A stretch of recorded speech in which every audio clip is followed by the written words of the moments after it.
What reputation should young men maintain in the society? This is a question about the usefulness of youthfulness. Okay, young men, when you're young, don't lose it. If you lose your youthfulness, you've lost everything.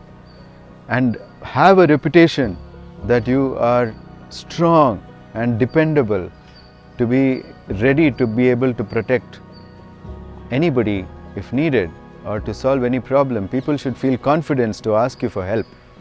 So be that kind of a person whom people are not afraid to ask for help. And that is the greatest thing, really. That is the greatest reputation that a young man can have, that you can ask him for help. Okay?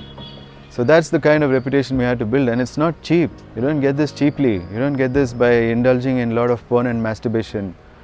You get it by training. You can't just scroll your mobile and get dependable. You have to train to be that. And when you're that, you'll have a lot of respect in society. And you'll understand the value of a good reputation.